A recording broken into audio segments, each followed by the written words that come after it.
निरंतर ईश्वरणी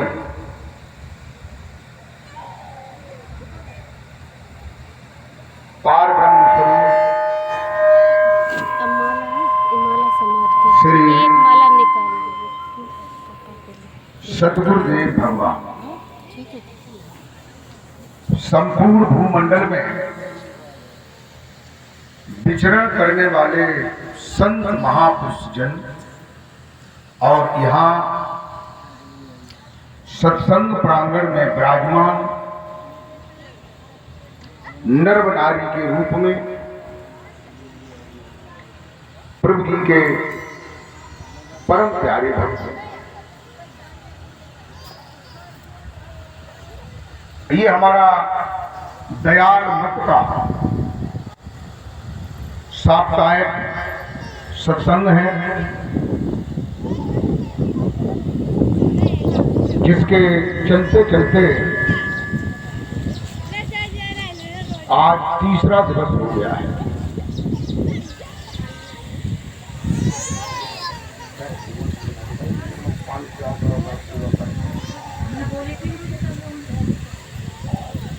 भैया आप लोगों से ये कहा कि भक्तों को प्यास लगती है। किसी ने सुना मेरी बात? सुनी? तो क्या सुनाने के लिए बोली थी? गर्मी का मौसम है, पुरुष भक्तों को पुरुष भक्त ये कार्यक्रम के प्रबंधक जन ध्यान दें। अरे संतों की सेवा के लिए, भक्तों की सेवा के लिए इतना सोच रहे हो, तुम्हें तो रोजाना एक बर्फ की सिल्ली यहाँ लगा करके लोगों को पानी पिलाना चाहिए।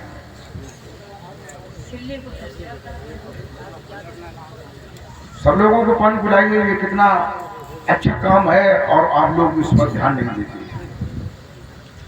प्रेमी भक्तों, सत्संग ज्ञान और भक्ति का वह अथाह अगाध समुद्र है। इसमें जो भी स्नान करता है वह भव बंधनों से छूट करके मोक्ष और मुक्ति को प्राप्त हो जाता है। अगर स्नान करता है तो, और स्नान नहीं करता है तो भला कैसे पार हो जाएगा? तुमको कोई मर्ज हो जाए, डॉक्टर से दवा ले लो और दवा घर में रखे रहो,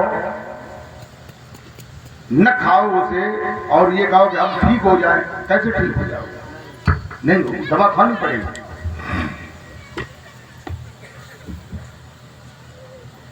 देखिए, पहली बात तो ये है, आप जो है किसी संत से, किसी सदगुरु से ज्ञान ले लें, ये सरल बात है।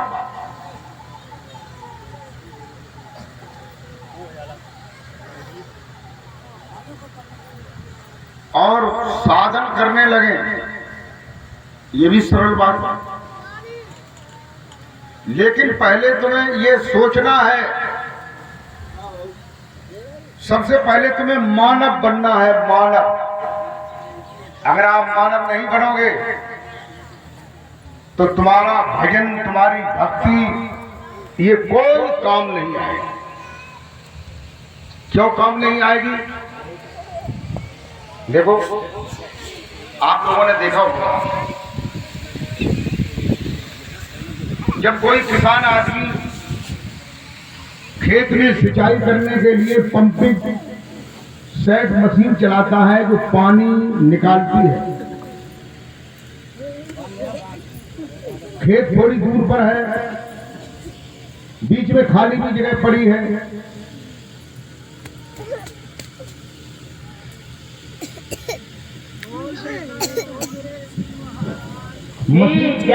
मशीन चल रही है, मशीन इतना पानी निकालती है, इतना पानी निकालती है कि 1 घंटे में 1 बीघा खेत भर जाता है। और मशीन को चलते चलते 4 घंटे हो गए। 5-6 बजे खेती की सिंचाई है। हमारी बात समझ में आ रही है आप लोग? 5-6 बजे जब 4 बीघा भर जाना चाहिए 4 घंटे में। खेत में देखने गए तो 5-6 बिस्वा जो है वो उसमें खेत भरा। अब तुम्हें क्या सोचना चाहिए? ये सोचना चाहिए कि हमारे खेत और मशीन के बीच में कहीं कोई गड़बड़ी है, इसलिए खेत नहीं भर रहा है। और वो गड़बड़ी क्या है? बीच में जो पानी का रास्ता है उसमें कहीं छेद है। उन छेदों से पानी होकर के निकल करके गड्ढों में जा रहा है। इधर भी जा रहा है, इधर भी जा रहा है, गड्ढे भर रहे हैं, खेत नहीं भर रहा है। इसका मतलब क्या है? इसका मतलब ये है कि सबसे पहले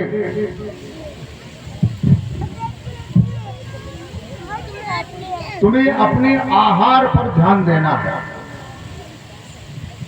आहार माने भोजन, यानी मानव के लिए कौन भोजन है?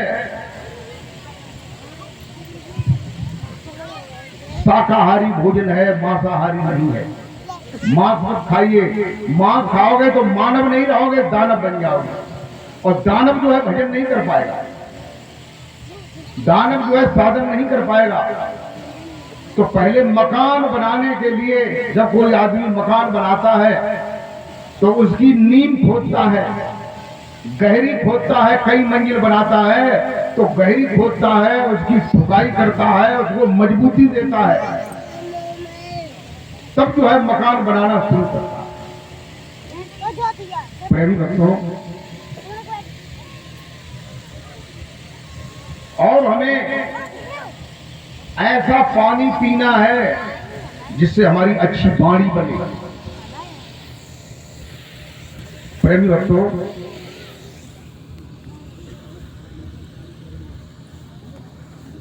अब मैं आप लोगों को अपना एक परिचय भी बता रहा हूं। हम रोजाना ये कहते हैं कि हमारा जो दयाल मत है उसका साप्ताहिक सत्संग है। आज 3रा दिन, ये मैंने बताया। तो आप लोग ये नहीं समझ पा रहे होंगे कि दयाल मत ये क्या होता है। देखो, संसार में केवल 3 मत होते हैं। उन्हीं मतों के अंदर सभी पंथ, धर्म, मजहब, सिद्धांत आ जाते हैं। उनको आप लोग समझिए। पहला है काल मत। कौन सा है? काल मत। दूसरा है संत मत। तीसरा है दयाल मत। ये 3 मत कैसे कैसे है उनके बारे में बताता हूं कि जो काल मत है उसकी रेंज कहां तक है। देखो, नाभि से लेकर के दोनों भौं के बीच तक, इसको पिंड कहते हैं। क्या कहते हैं? पिंड। ये मैंने आप लोगों को पहले भी बताया था। इस पिंड का ज्ञान जो होता है, इस पिंड के ज्ञान में कौन आता है? इस पिंड में जो मुख भी आता है, आता कि नहीं आता? इसमें नाक भी आती है। नाक के द्वारा, मुख के द्वारा, नाभि से लेकर के यहां तक जो भी साधन किए जाते हैं, जैसे इसमें कौन कौन साधन आते हैं? इसमें एक तो मुख से जपना आता है। कोई मंत्र को जपते हैं, कोई नाम जपते हैं, कोई 3 नाम जपते हैं, कोई 5 नाम जपते हैं, कोई 6 नाम जपते हैं। कोई मंत्र जपते हैं, कोई बड़ा मंत्र जपते हैं, कोई छोटा मंत्र जपते हैं, ये काल मत में आता है। किस में आता है? काल मत में। ये इसका जो ज्ञान है, इतने बीच का ज्ञान, वो काल मत का ज्ञान। दोनों भौं और चोटी के बीच का की जो जगह है, जो मुकाम है, इसका जो ज्ञान है, मुकम्मिल ज्ञान या अनहद नाद का ज्ञान। इसमें 10 प्रकार के अनहद नाद होते हैं। घंटा, शंख, मृदंग, झांझ, बांसुरी, बीना, सितार, बादल की गर्जन, झिगुरी की आवाज। ये जो है, इसका जो ज्ञान है वो संत मत में आता है। संत मत, पहले काल मत और फिर संत मत, फिर उसके बाद दयाल मत। दयाल मत का ज्ञान जो है, नाभि से लेकर के क्रम से, हमारी बात को समझ रहे हैं? क्रम से माने धीरे धीरे पिंड से ब्रह्मांड, ब्रह्मांड से और ऊपर बेहद में। तो हमारे वैज्ञानिक लोगों ने कहा भी है, किसी चीज का क्रमबद्ध ज्ञान ही विज्ञान कहलाता है। क्रमबद्ध ज्ञान ही विज्ञान कहलाता है। इन्हीं पहले पिंड का कुछ साधन, फिर ब्रह्मांड का साधन, उसके बाद जो है 10वें दरवाजे से ऊपर का ज्ञान शुरू होता है, दयाल देश का, दयाल मत का, जिसमें सुरती जो है पिंड से ब्रह्मांड में जाती है और ब्रह्मांड से बेहद में जाती है। कभी साहब कहते हैं कि हृदय छोड़ बेहद गया, हुआ निरंतर बात, और कमल जो फूला फूल बिन को परखे निज निजदार। देखो, बेहद का एक ऐसा ज्ञान है जिसमें कोई जप नहीं, कोई तप नहीं, कोई साधन नहीं, कोई क्रिया नहीं, केवल कनेक्शन किया जाता है। कनेक्शन जानते हैं आप लोग? जैसे बिजली का कनेक्शन होता है, ऐसे कनेक्शन हो जाता है। कनेक्शन होने के बाद फिर वो किया नहीं जाता। एक होता है किया जाता है, जैसे जप किया जाता है, साधन किया जाता है, और एक होता है, दूसरे नंबर में आता है होता है। जैसे अजपा होता है, उसको हम करते नहीं, वो हो रहा। अनहद होता है, किया नहीं जाता है, केवल देखा जाता है, सुना जाता है। और तीसरा क्या है? इन्हीं किया जाता है और होता है, और तीसरा है जो है, न किया जाता है न होता है, जो है, जो हमेशा है, सतत है। आप किसी भी अवस्था में हो, वो कभी बंद नहीं होता है। ऐसा शब्द है। प्रेमी भक्तों, जिसके लिए तुलसीदास जी ने ये बताया है, स्थिर होती हैं, तब लोग बाग घरके लोग बाग जो है हाथ पांव टटोए और जकाता के गद्दा के हाथ पांव ठंडे कर दिए। अब आए तो करो, गैया को गोबर से जगह लीप दे और कुछ लाया, नीचे बिछाए दे, धरती पिलाई ले लो। उसके बाद जब कर्मेंद्रियां शिथिल हो जाती हैं, तो कर्मेंद्रियों में मुख भी आता है, हाथ भी आते हैं। जो तुम हाथ से माला चला रहे हो, मुख से जाप कर रहे हो, ये बंद हो जाएगा उस समय। लेकिन तुम अभी मरे नहीं हो, इस बात को सोच लो, अभी मरे नहीं हो, मरने में अभी टाइम है। तो काल ने तुमने जो साधन कर रखा है उसको काट दिया, बंद कर दिया।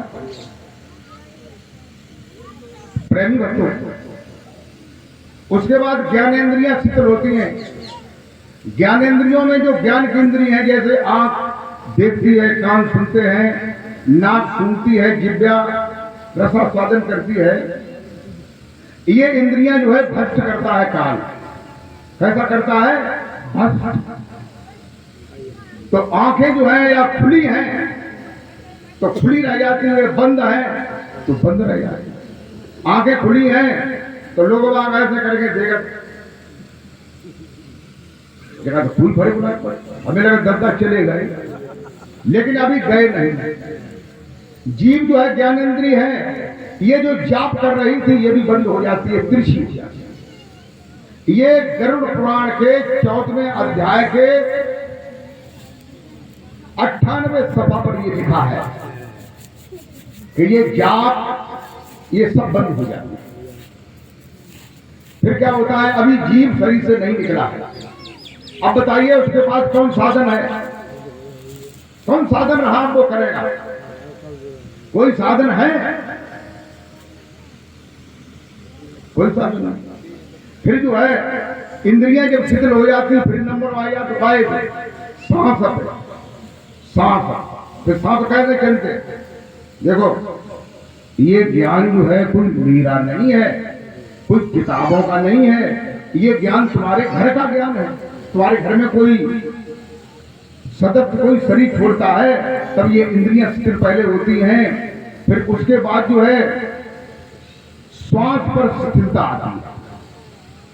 श्वास से तुमने अजपा जाप जान रखा है, जो जपने के आगे अजपा होता है वो ठप हो जाता है, तब श्वास कैसे आती है? इधर देखिए, हाँ।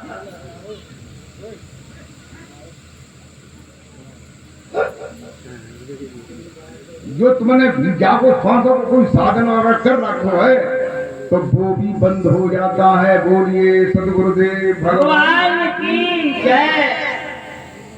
अब क्या करो? काल ने ये सभी तुम्हारे साधन खत्म कर।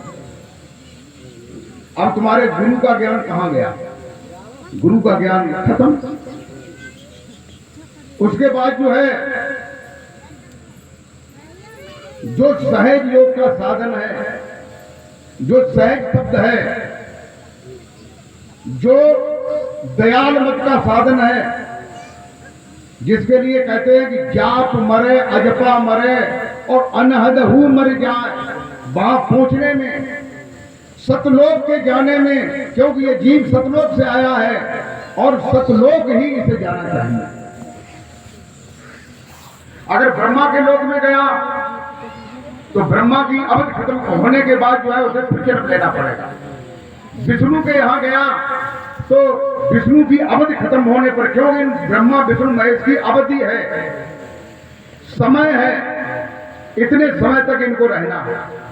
उसके बाद वो भी फिर मनुष्य बनेंगे और मनुष्य बन करके उनके भी कर्मों का संस्कार देखा जाएगा। फिर तुम क्या बनते हो क्या नहीं बनते हो? प्रेमी भक्तों, कहते हैं वहां पहुंचने के लिए जाप में ताकत नहीं है, वो वहीं पर गिर पड़ेगा। अजपा जो है वो भी वहीं गिर जाएगा, अनहद है वो भी वहीं गिर जाएगा। सूरत समावे बा शब्द में, कौन से शब्द में? जो ऊपर हो रहा है, शरीर के ऊपर हो रहा है, शरीर से परे हो रहा है, शरीर से उसका संबंध है लेकिन शरीर से स्वचालित नहीं है। शरीर के रहने पर या शरीर के न रहने पर उसका कोई संबंध नहीं। तुम्हारे अंदर जब तक चेतना है तब तक उसको पकड़ो और पकड़ के शरीर नीचे भ्रष्ट हो जाए, इंद्रियां भ्रष्ट हो जाए, बस शब्द को पकड़ के, बस शब्द को पकड़ के सर चले गए मालिक के घर में। बोल बड़े श्री गुरु महाराज की जय। तो प्रेमी भक्तों, तुलसीदास जी ने भी रामायण में एक जगह बताया। क्या बताया? सुने।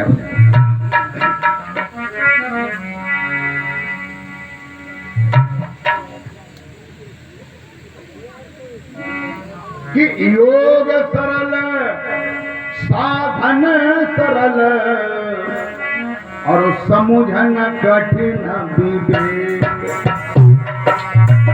योग सरल साधन सरल समुझन कठिन विवेक। योग सरल साधन सरल समुझन कठिन विवेक।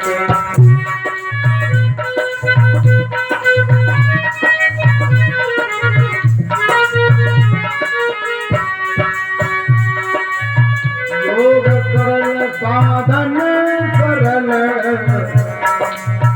समुझन कठिन विवेक।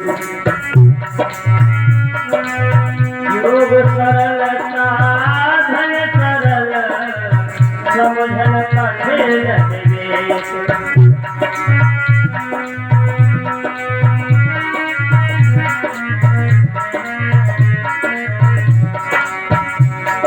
और हो धुनाक्षर न्याय जो प्रतिप्रति अनेक तुलसिया प्रतिप्रति।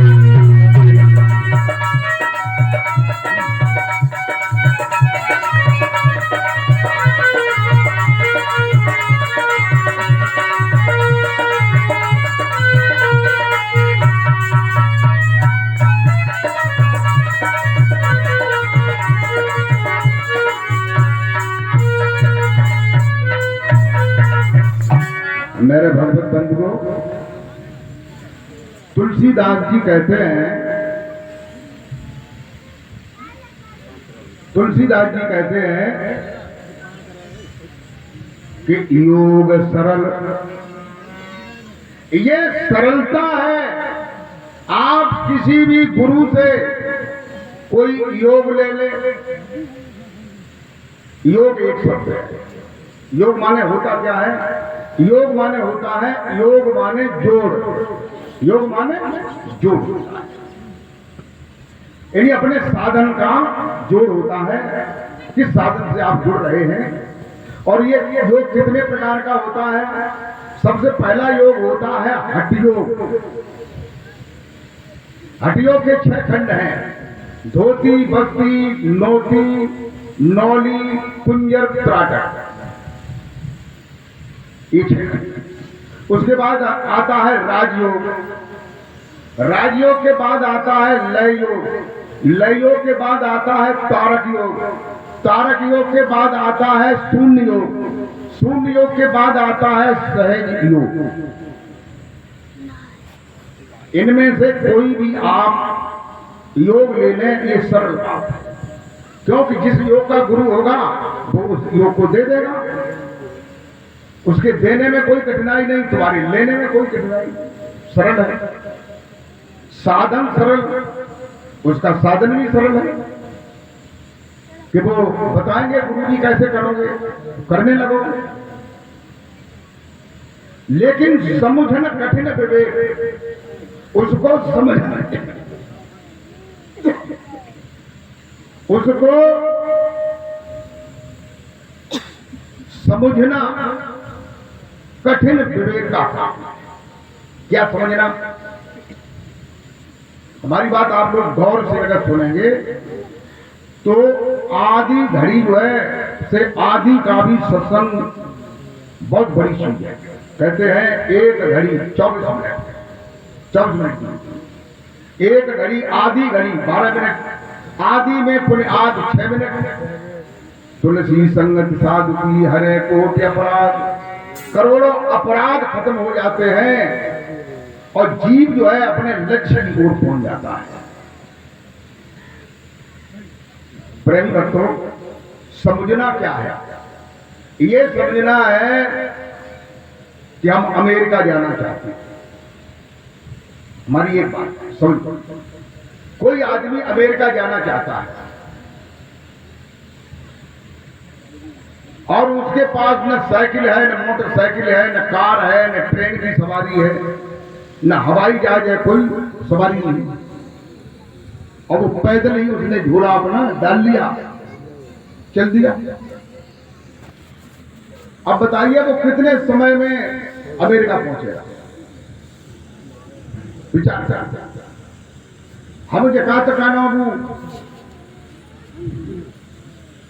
10-20 साल तक चल तो रहा है और चल के जब एशिया महाद्वीप खत्म होगा, समुद्र आ जाएगा, उसके बाद समुद्र के बाद अमेरिका है, तो उसका पैदल चलना जो है वहीं पर बंद हो जाएगा। बोलिए सदगुरुदेव भगवान की जय। आगे नहीं जा पाएगा। योग में 5 मार्ग बताए जाते हैं। योग में 5 मार्ग बताए जाते हैं। कौन से? पिपीलिका, मीन, मरकट, विहंग, शून्य। पिपीलिका माने चींटी। चींटी अगर अमेरिका जाती है तो उसे कितने जन्म लग जाएंगे? कितने जन्म लगेंगे? कोई गिनती नहीं। जाने कितनी दूर बाद मर जाए और बाकी जाने कितनी अवस्था होती है। जब समुद्र आएगा फिर उसकी यात्रा बंद हो जाएगी। तो ये पिपील का मार्ग है। उसके बाद पिपील का मार्ग कहिए क्या?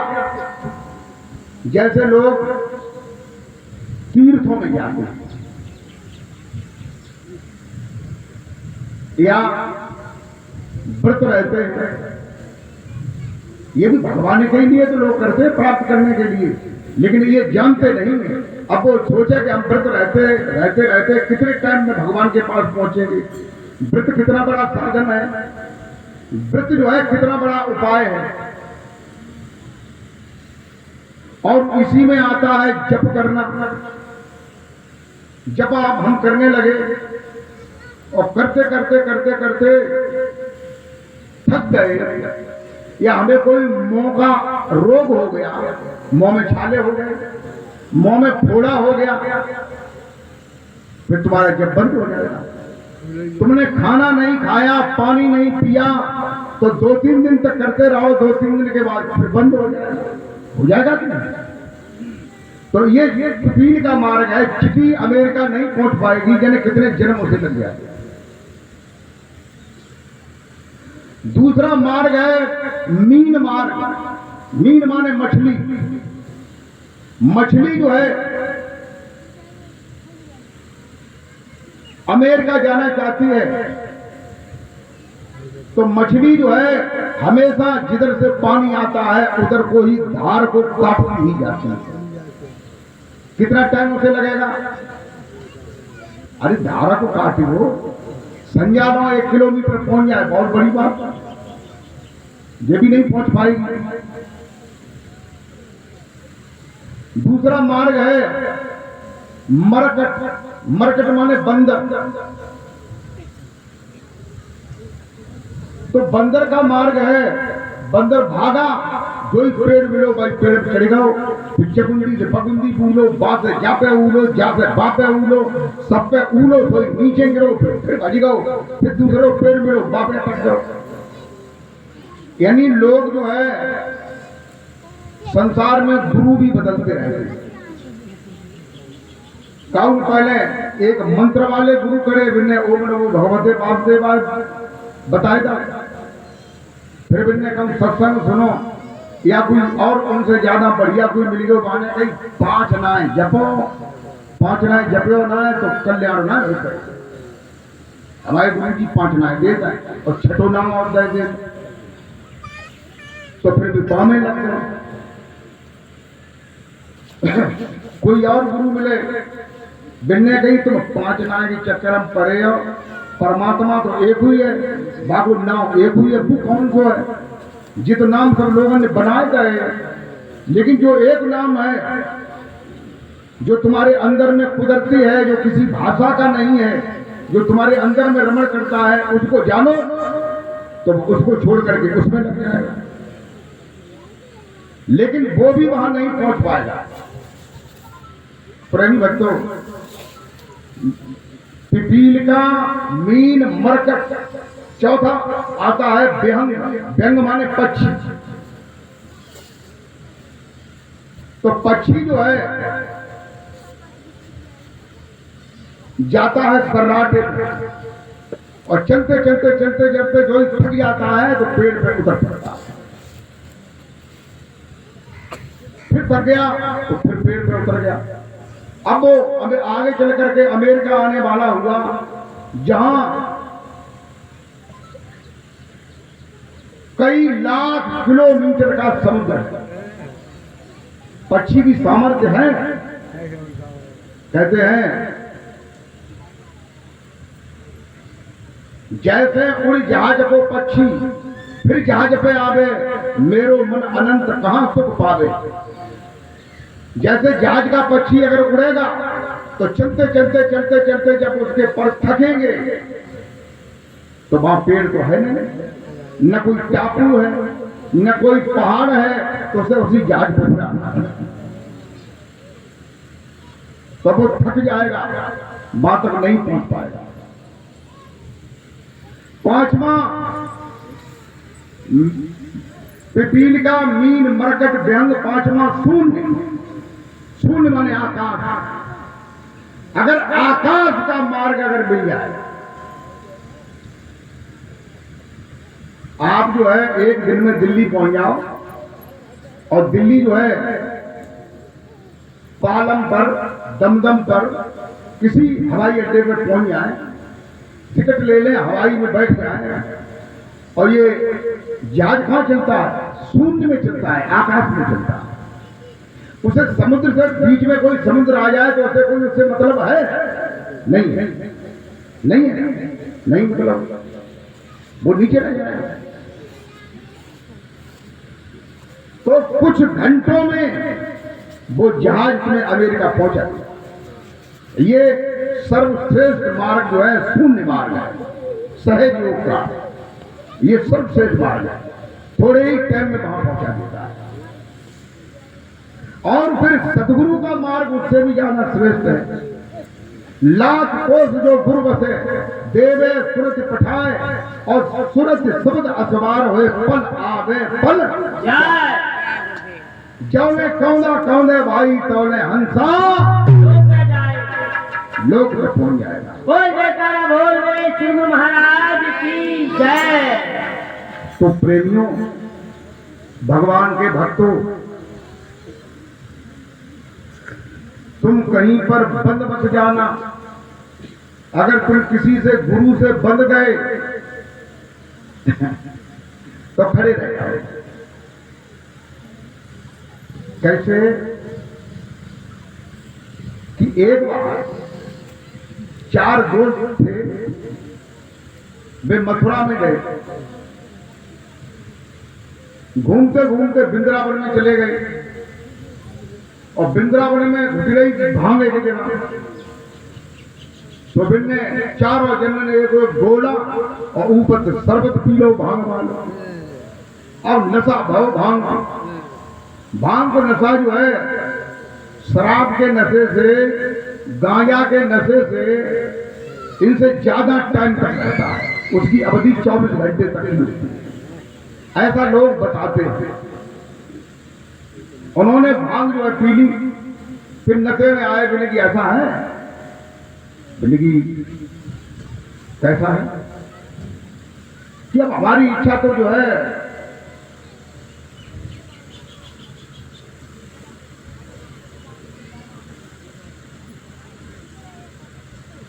दिल्ली चलने की। बोले कैसे? कि पानी वाली नाव में बैठ जाएंगे, कोई पैसा नहीं लगेगा, नाव आ जाएगी, जब दिल्ली उतर पड़ेंगे। प्रेम भक्तों, नाव मिल गई, खूंटे से बंधी थी, लंगर लगा हुआ था उसका, चारों लोग उसमें बैठ गए। उन्हें सलाह करी, कुछ देर तुम चप्पुओं को चलाइए, चप्पू होते हैं ऐसे करने वाले, कुछ देर तुम चप्पुओं को चलाइए, कुछ देर में हम चलाएंगे। तो वे चप्पू चलाने लगे, और नाव खूंटे से बंधी है, नाव मालूम पड़ रही जा रही है, क्यों पानी चल रहा है, चला चला चला चला संन्यास है, आधी रात भाई, आधी रात फरारो सवेरो सवेरो हो के तौले जो है सूझ निकल आए। बिन्नी गई आज ही दिल्ली, हाँ आज ही, अबे नशा खत्म ना है। वे उतरे, चले गए घूमते घूमते वृंदावन में पहुंचे, गया उन्हें भांग पीस कि भैया दिल्ली में उनका भांग घुटन लगी। बेटी दिल्ली नहीं, ये वृंदावन। वृंदावन झूठ बोलते हो, सगरी रात चल रहे वृंदावन आए पाओ। बिन्ने कही तुम्हारा दिमाग जो है अबे कंट्रोल में ना है कि सो कैसे, कि सो ऐसे ही है। तुम पढ़े हो कि हाँ पढ़े। देखो जी दुकान में बता लिखी एड्रेस का लिखो, खाओ दुकान में देखो तो वहां पता और बाबू एड्रेस लिखो है दी पन्नी गली फलानी गली फलाना का मार्केट।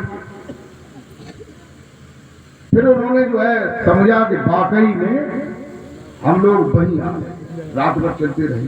बात क्या हुई, कहते हैं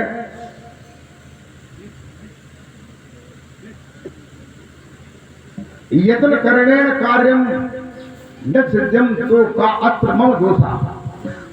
मेहनत करने पर, उपाय करने पर भी कार्य सिद्ध नहीं होता है, तो ये देखना चाहिए कि इसमें क्या दोष माने क्या कमी रह गई जिससे हम वहां नहीं पहुंच पाए। प्रेम भक्तों, कहते हैं वहीं पर आ जाइए। तुलसीदास जी ने ये कहा था कि योग सरल, साधन सरल। ये सरल है कि आप कोई साधन करने लगो। समुझन कठिन विवेक, ये समझना, क्या समझना, ये समझना कि हमें कहां जाना है। जब तक तुम ये नहीं समझोगे कि हमें कहां जाना है, तब तक तुम्हारा कोई लक्ष्य नहीं, कोई जाना नहीं। तुम जित समझो कि साइकिल पे तुम पांव दे रहे हो और अमेरिका कैसे पहुंच गए, नहीं पहुंच पाओगे। इसलिए ये विचार पहले कीजिए कि कौन सा वाहन वहां तक हमें पहुंचाने में समर्थ है, उस वाहन की टिकट लो, तब वहां पहुंचो। उसके पहले लोगों से बहस करते रहो, प्रशंसा करते रहो, अपनी कुछ भी करते रहो, ये अलग बात है, लेकिन वहां पहुंच नहीं पाओ। प्रेम भक्तों, इसलिए हमें समझना कठिन विवेक समझना चाहिए। देखो हमको और आपको कहां जाना है, कहां जाना है कहां जाना है ये नहीं पता, कुछ नहीं पता, तो कैसे पहुंच पाओ।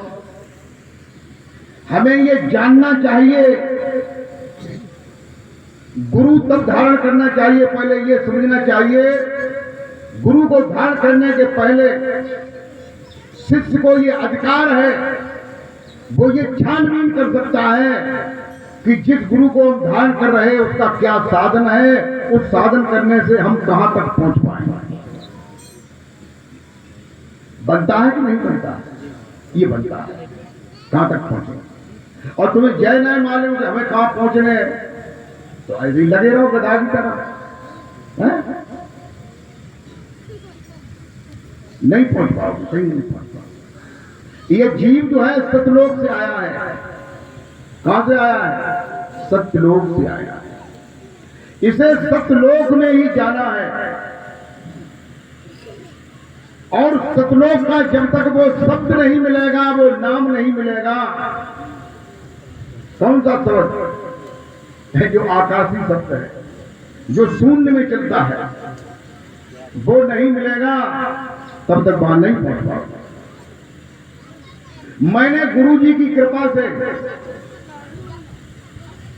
हमने गुरुजी की कृपा से कई हजार लोगों को सतलोक दिखाया है इसी जीवन में। थोड़ी ही देर में 10-5 मिनट में सतलोक दिखाया है, सतपुरुष का दर्शन कराया है, जिंदा दर्शन कराया है। बीच में ब्रह्मा को, विष्णु को, महेश को भी दिखाया है, उनको भी उनका दर्शन कराया है। बोल गए श्री गुरु महाराज की जय। उनसे बातचीत कराई है। तुम भी करना चाहो, देखना चाहो, देख सकते। हमारे स्कूल में आओगे तो वो स्कूल छोड़ना पड़ेगा। और हम ये नहीं कहते हैं भाई स्कूल के टीचर अगर मिल जाए तो उनका अभिवादन बंद कर दो, इस बात को मैं नहीं कहता हूं। अभिवादन करना चाहिए। अगर विद्यार्थी एमए के क्लास में पहुंच जाए और जूनियर हाई स्कूल में पहले पढ़ता रहा और वो अध्यापक अगर मिल जाए तो उसको भी प्रणाम करना चाहिए। ये धर्म है उसका, क्योंकि उसने कुछ रास्ता तो बताया, सही हद तक तो मैं आया। प्रेमी भक्तों, इसलिए सत्य को जानो। देखो,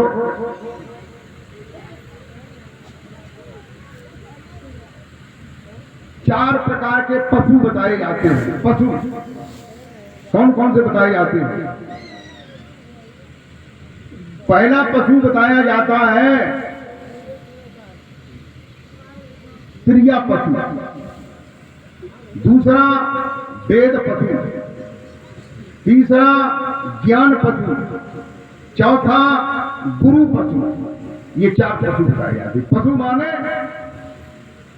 माने जगहों में तो मतलब एक एक घर में काऊ 25 काऊ 30 काऊ 65, और लोग बाग जब बता रहे थे कि पहले तो 50 60 की संख्या में आते। प्रेमी भक्तों, क्रिया पशु उसे कहते हैं कि आदमी तो है, आदमी है, केवल देखने में आ रहा है। कैसे? क्योंकि वो नारी का गुलाम है, पशु है, नारी से बंधा हुआ है। पशु जो है कैसा होता है? बांध दिया जाता है। एक गांव में एक सेठ जी थी, तो उन्होंने गुरु कर रखे थे और वे गुरु थे काशी के, साल में एक बार आते थे। तो एक दिन वे गुरु जी आ गए और गुरु जी को जो है 5-6 दिन हो गए रुके। अब गुरु जी जो इंतजार में रहे कि चेला कब दक्षिणा दे दे हमें, फिर हम दूसरे चेला को देखेंगे। और चेला जो है रोज सवेरे ही खाना खाए के और फिर अपनी दुकान खोल ले करे जाए, दुकान पर यद्यपि वो क्रिया पशु था, लेकिन थोड़ा उसने भी चक्कर चला रखा था। उसने अपनी पत्नी से कहा था कि रुई से सूत काटो, बढ़िया था कि देखो हम भी काम करते हैं तुम भी काम करो। तो उसकी पत्नी जो है वो सूत काटना, थोड़ो वाले काटो मिलेगी, हम बढ़िया सूत काट पाएंगे।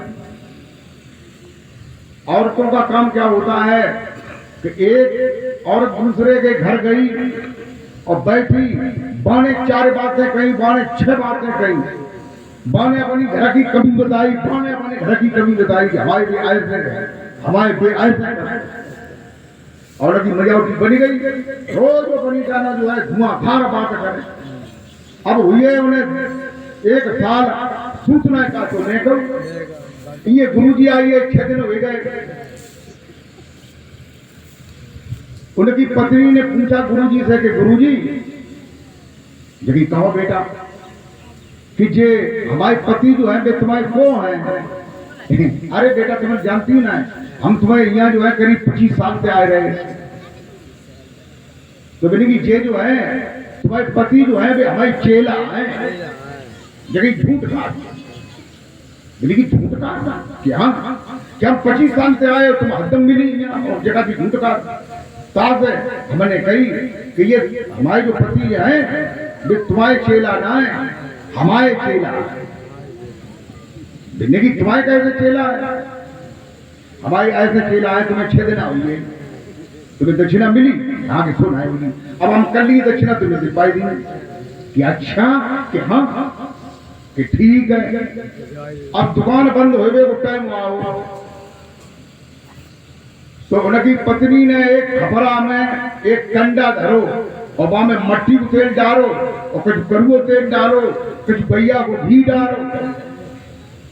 अब इनने कही कि जब पति हमें दिखाई देने लगे, तुम्हें दिखाई देने लगे, तो तुम कह दियो आए रहे। तो जो पति उन्हें दिखाई दे आए रहे बेटा, सोई बने आगे लगाई गई। नेक देर बाद जो है बुझने लगो कंडा, मट्टी को तेल डरो, वहां में करुओ तेल डरो, देसी घी डरो, निकतेरा बाद खबर खबर होने लगो। आओ उनकी सेठानी निकाह काम करो, निकारी तलवार अब पकड़ी ऐसी और खप्पर हाथम पकड़ तांडव करने लगे। कोई भी घर में आए कोई भी सेठ जी कहने लगे महारानी दंडवत महारानी। मैंने कि ठीक है, बताइए क्या गलती हो गई। ये गलती हो गई, पहली तो गलती क्या है कि तूने अपने गुरु को 6 दिन से परेशान कर रखा है। महारानी आप बताएं इसका उपाय। हम सब उपाय बताएंगे। बता तेरे घर में जो कपास रखा है उसका सूत करूं या सूत का कपास करूं।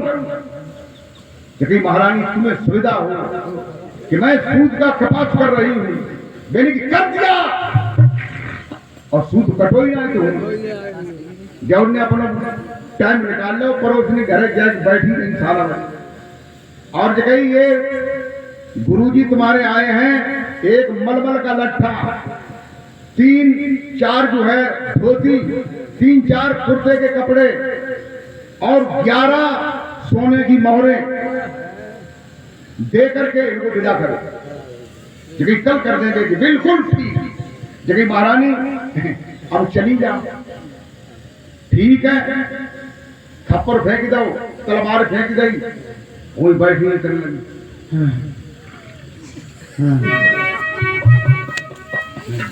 सेठ जी बोले महारानी तुम पे को आई है, अब तो क्या हमें कोई सेठानी है, हमें क्या मालूम। तो ये कहते हैं त्रिया, एक कहते हैं वेद पशु। वेद पशु कौन से होते हैं कि जब फलानी किताब में लिखी हुआ है, जब फलानी किताब में लिखी, किताब में कौन झूठी लिखी गई तो भाई तुम मान ली। जो बात कसौटी पर खरी न उतरे उसे नहीं मानना चाहिए। देखो रामायण में ये लिखा है कि मकरध्वज जो है हनुमान जी का लड़का था, ये लिखा है कि नहीं। हनुमान का लड़का मकरध्वज था। हनुमान ने लंका जराई और पूंछ बुझाई समुद्र में, पसीना जो है उनका अग्नि के दाह से जो है आ गया था, वो पसीना गिरा, समुद्र में मछली मुंह फाड़े बैठी थी कि हनुमान जी कभी लंका जरा गया और पसीना गिरे और हम में लीन ले, फिर पेट में बाल बच्चा बनाए थे। बताइए मुख में अगर पसीना गया, पहली बात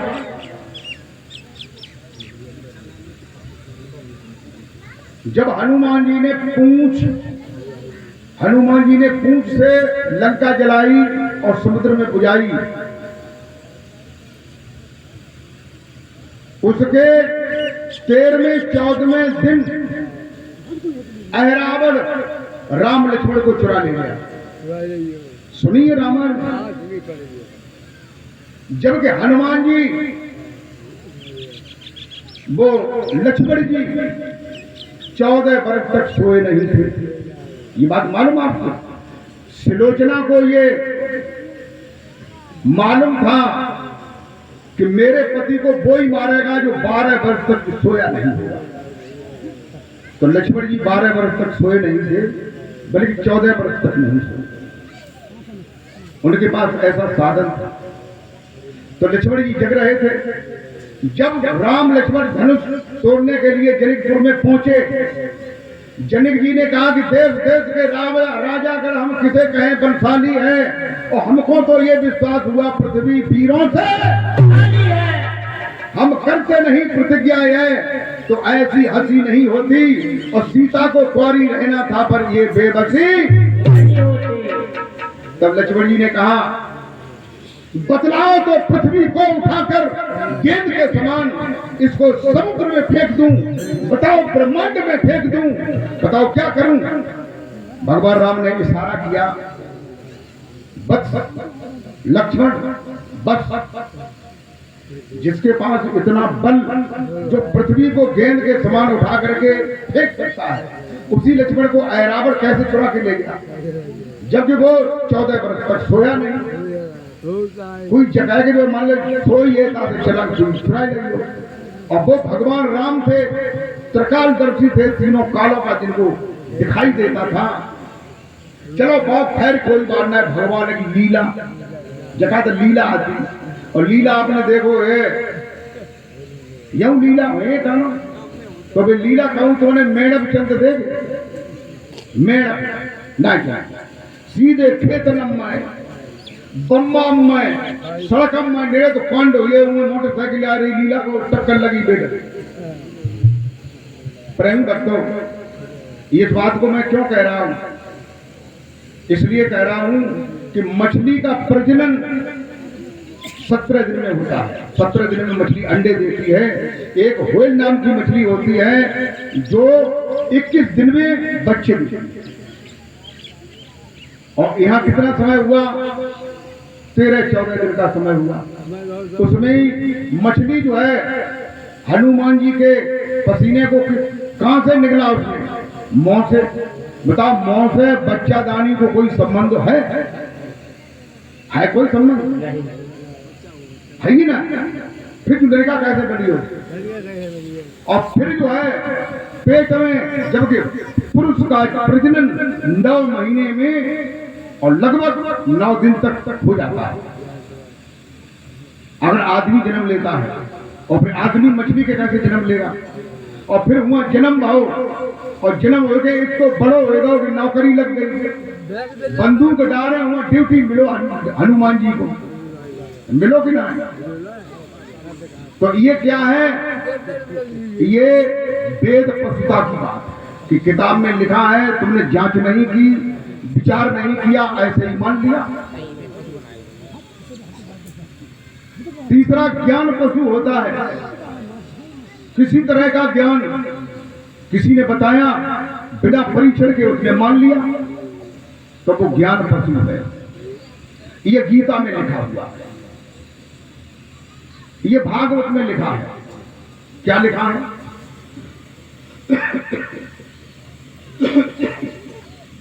भागवत में ये लिखा है, क्या लिखा है कि पृथ्वी कहां है, गाय के सींग पर, और गाय कहां है, शेष नाम के फल पर। शेष नाम कहां है, कच्छप की पीठ पर। कच्छप कहां है, समुद्र में। समुद्र कहां है, पृथ्वी पर। पृथ्वी कहां है, गैया की सींग में। माला बन गई का, जब बताओ गैया जो है, इतनी बड़ी धरती, गैया जो है सींगन पे धर ली है, धर ली है। अरे भैया विचारू तो करो, खाली पूरी तुमने पढ़ी और मान ली, लेकिन तुमको ये नहीं मालूम, तुमने उसका अर्थ नहीं समझ पाया। पृथ्वी कहां है, गाय की सींग पर। पृथ्वी का मतलब क्या है, शरीर 5 तत्वों से मिलकर बना है। इसमें पृथ्वी तत्व प्रधान है, वजनीक है सबसे। क्योंकि शरीर में पृथ्वी तत्व जो है हड्डी, नाड़ी, रोम, मांस, त्वचा, हड्डियों का कितना वजन है और मांस और हड्डी कोई शरीर वजन है ना, और रहो बचो नस, नाड़ियां, इनको वजन, तो सब इन्हीं को तो वजन है। तो ये किस पे पृथ्वी टिकी हुई है? गो पर। गो माने गाय भी है, गो माने इंद्रियां भी है। ये शरीर किस पर टिका है? इंद्रियों पर, 10 इंद्रियों पर टिका है। और इंद्रियां किस पर टिकी हैं? इन्हीं गाय किस पर टिकी है? शेषनाग पर। शेषनाग कहां है? ये शेषनाग देखा आपने? नाभि से लेकर के श्वास आती है, फिर हिया से मुड़ जाती है, ऐसी हो जाती, नाकों में निकलती ऐसी। तो ये क्या है? शेषनाग। शेष माने शून्य, शून्य माने आकाश। ये शरीर में आकाश है, तभी तो श्वास आ जा रही है, और बीच में कोई अगर रुकावट होती तो श्वास आती नहीं। इंद्रियां शेषनाग पर टिकी है। शेषनाग किस पर टिका है? कछुए की पीठ पर। कछुआ क्या है? शरीर में पिंड और ब्रह्मांड के बीच में ये गड्ढा है, इसको कच्छप नाड़ी बोलते हैं। कच्छप नाड़ी। तो इस पे ये शेषनाग कहां टिका है? कच्छपाकार नाड़ी पर, ये मध्य में है। जलंधर बांध लगाते हैं तो ये श्वास बंद हो जाती है। और कच्छप किस पर टिका है? समुद्र पर। समुद्र कहां है? समुद्र में ये छोटा सा हिस्सा है, इसको क्या कहते हैं? क्षीर सागर। क्या कहते हैं? क्षीर सागर। क्षीर माने दूध। ये दूध का सागर है कि नहीं? यही विष्णु भगवान लक्ष्मी जी रहते हैं। इसी क्षीर सागर से तुमने दूध पिया कि नहीं? कोई ऐसा है जिसने दूध नहीं पिया हो? और ये क्षीर सागर ये किस पर टिका है? पृथ्वी पर, इसी शरीर पर टिका हुआ है।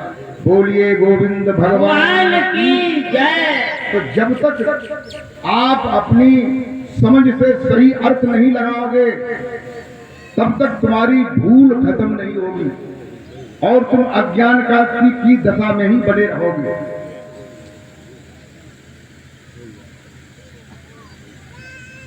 प्रेमी भक्तों,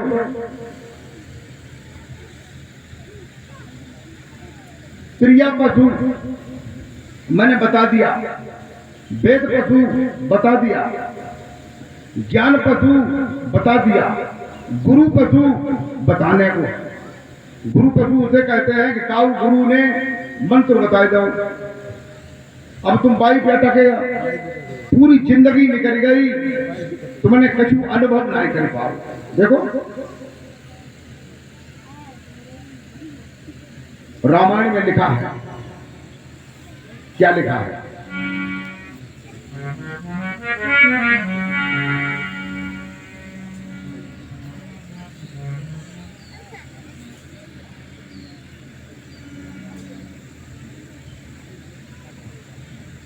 कि जासु नाम सुमिरत एक बारा और उतर नर भव सिंधु अपार।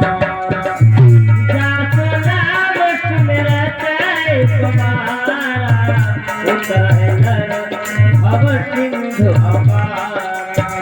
जासु नाम सुमिरत एक बारा, उतर नर भव सिंधु अपार।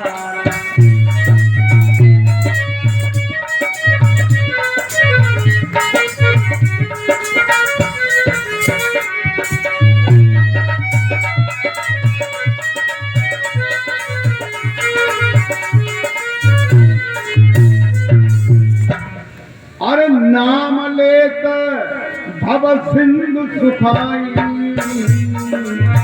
करो करो विचार सज्जन मन माही।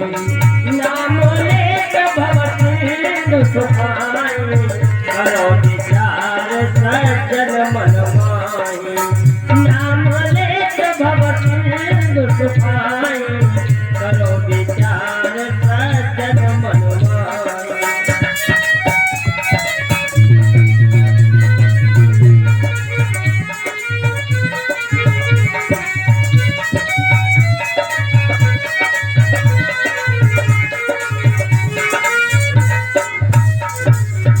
गोस्वामी तुलसीदास जी कहते हैं, कोई जब समझियो भैया डम्बर नगरा वाले कि हम अपने घर से कोई बात कहते हैं, रामायण से, गीता से, कबीर मंसूर से, संतों की वाणियां का प्रमाण देते हैं, और फिर ऐसी बात को कहते हैं जो कसौटी पे खरी उतरती है। देखो तुलसीदास जी कहते हैं कि नाम लेत भव सिंधु सुखाही, नाम लेते ही भव सागर सूख जाता, सूख जाता भी नहीं। और तुम्हें नाम ले तो कितने कितने दिन हुई है, कहू 10 साल हुई, कहू 20 साल हुई, कहू 1 साल हुई, कहू 14 साल हुई, लेकिन भवसागर सूखो ही ना। और फिर तुम्हें जय ना मालूम कि भवसागर है कौन, और तुम पार कर रहे हो, माने नहीं। भवसागर कौन है, भवसागर कहाँ बेचे तुम, कहाँ पर आते हो, कोई पता नहीं। नाम कौन तो है जाते तुम भवसागर पार कर रहे, तुम्हें 20 सालें हो गई। भवसागर का मतलब क्या होता है, कल मैं आप लोगों को भवसागर के बारे में विस्तार से बताऊंगा। भवसागर का पहले संक्षेपी अर्थ बता रहा हूं। भवसागर जो है, इसके 2 किनारे हैं, एक किनारा है धर्म, दूसरा है वेद, वेद माने ज्ञान, ये 2 किनारे। इस भवसागर के माझी कौन है, काल निरंजन और उनकी पत्नी अध्या और उनके लड़के ब्रह्मा विष्णु महेश, ये जो है भवसागर के मजिया हैं। और तुम्हें वे कभी भवसागर से पार नहीं करेंगे, करेंगे भी तो ब्रह्मा के लोक में, विष्णु के लोक में, शिव लोक में भेज देंगे, वहां से तो फिर आना। प्रेम भक्तों,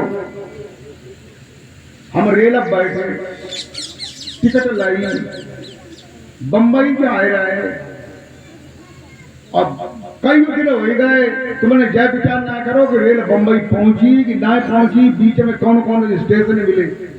तुम्हें नाम का स्मरण करते करते इतना टाइम हो गया, ये लिखा है कि नाम नाम को लेते ही भवसागर सूख जाता है। तो भवसागर सूखो, भव कहते हैं दुख को, भव माने संसार, भव माने दुख। ये संसार जो है दुखों का सागर है, इसी को भवसागर कहते हैं। बोल जयकारा बोल मेरे शिव महाराज की जय। भवसागर में क्या क्या कमी है, भवसागर में कौन कौन जीव जंतु हैं, भवसागर के जीव कौन कौन से हैं, काम, क्रोध, लोभ, मोह, मद, मत्सर, अहंकार, डाह, तृष्णा, ईर्षा, द्वेष, जलन, ये भवसागर के जीव हैं। हमारी बात समझ में आती है? तुम नाम ले रहे तो तुम्हारे अंदर काम कम भाव क्या, भय मटक का चल रहा हो, और तरह को देख के, और तरह को आदमी को देख के भय मटक का चल रहा हो, और नाम ले रहे निरे दिना हुए, तुम भवसागर सूखो कहाँ है, सूख जाओ। काम कम नहीं हुआ, क्रोध कम नहीं हुआ, लोभ कम नहीं हुआ,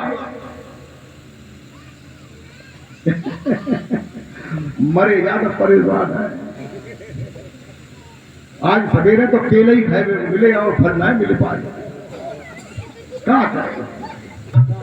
लोग ना सूखो मरो, और नाव लाई चुके मेरे दिन मोह कम नाए भाव, अहंकार कम नाए भाव, ईर्षा, द्वेष, जलन के चीजें कम नाए भाई। यानी जब भवसागर सूख जाएगा तो ये चीजें कम हो जाएंगी। तुम खुद जान सकते हो कि हमारा भवसागर सूखा कि नहीं सूखा। फिर भवसागर जब सूख जाएगा तो फिर क्या उत्पन्न होगा, उसको देखिए। दया, क्षमा, प्रेम, भक्ति, शक्ति, योग, सज्जनता, ईमानदारी, सच्चाई, ये जागी, ये पैदा हुई नहीं हुई। न भवसागर सूखो और न ये चीजें पैदा भाई। क्यों कि भवसागर से पार करने के लिए जौन से नाव पे तुम बैठे, ब नाव में क्षमता ना है वहां तक पहुंचेगी, ब नाव में इतनी शक्ति नहीं जो वहां तुम पहुंच जाओ। तुलसीदास जी कहते हैं कि नाम लेते ही भवसागर सूख जाए, और ये 20 साल सूख ही ना। बोलिए सतगुरुदेव भगवान भगवान की जय। अब मैं आप लोगों को एक छोटा सा भजन सुना रहा हूं।